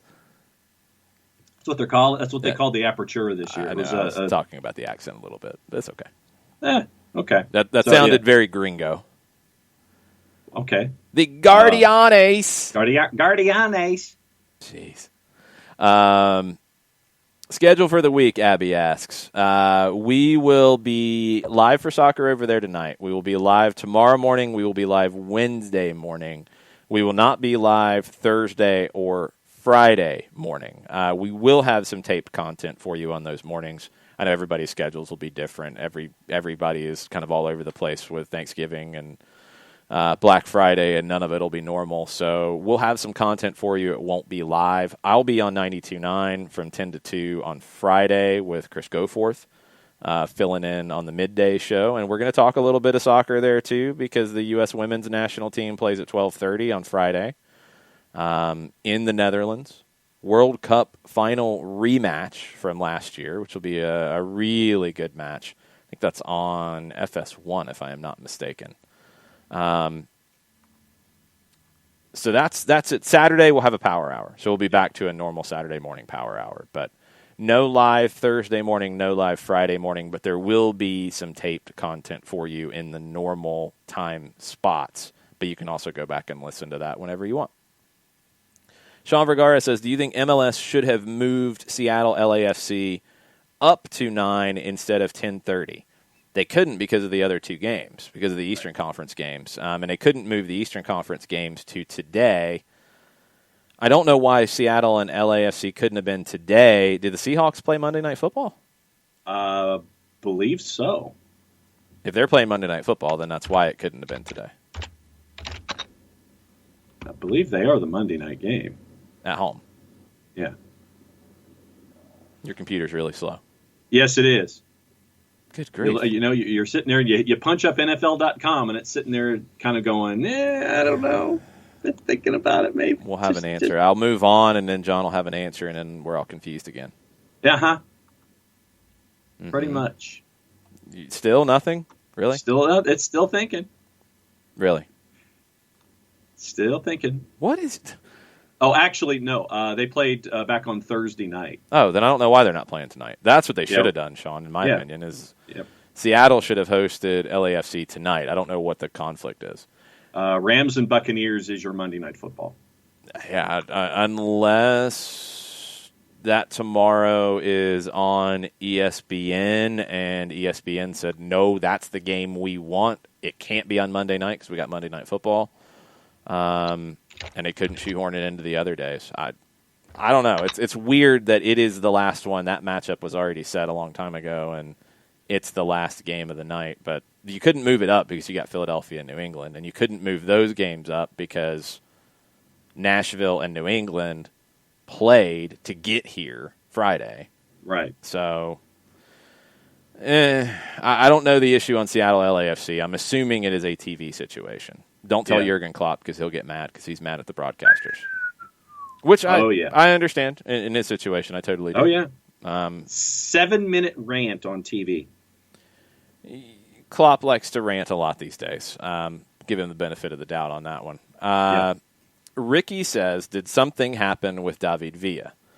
And this happened a while back. It came to the fore this summer when I think it was an anonymous account tweeted about allegations about David Villa being inappropriate with a lot of different levels of inappropriateness. And that was confirmed to be true. NYCFC did an investigation and did say that players, the statement from NYCFC was soft. David Villa is not an employee of NYCFC anymore, so I don't know exactly. I don't know the legality of what they could have said about that. They didn't specify former players. They said players. The person who has accused these situations did not say players, said specifically David Villa. Pablo Maurer at The Athletic has a follow-up with the person who brought these allegations to the fore and her side of the story, and it's very specific about David Villa. And it doesn't look good for David Villa. And it doesn't look good from some of the anonymous people who are quoted in the article throwing shade at David Villa. It looks very bad for a legend of the game and David Villa and the way he treated this intern. He really hasn't issued a statement. Now, initially he said there was nothing to any of it. His statement, I think, after NYC said things was different, which is a bad look to begin with. I'll be curious to see what kind of a hit this is on his reputation. And remember, he's starting a USL championship team. So what is this going to do for what USL wants to do with him? I mean, obviously, you would have liked to have branded that team as David Villa's team. It's a big deal. Get a lot of pub. Do you want that pub right now? Yeah. Because it's a really bad look for David Villa.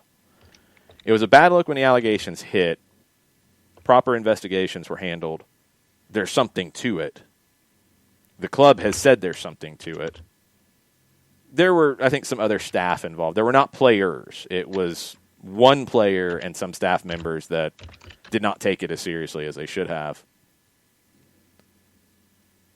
It's an awful look for David Villa, and his reputation should not recover from this because he said there was nothing to it when the allegations initially hit, and now he's had to walk that back.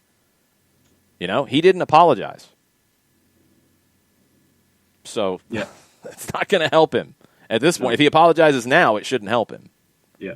It's a very bad look. So Pablo Maurer's piece at The Athletic has more detail on that. Yeah. Statement from NYCFC at the time, and this is about 2.5 weeks ago, to Jeff Carlisle. Hold. Let me clear up the timeline, because Sure. The allegations were made in the summer. Right.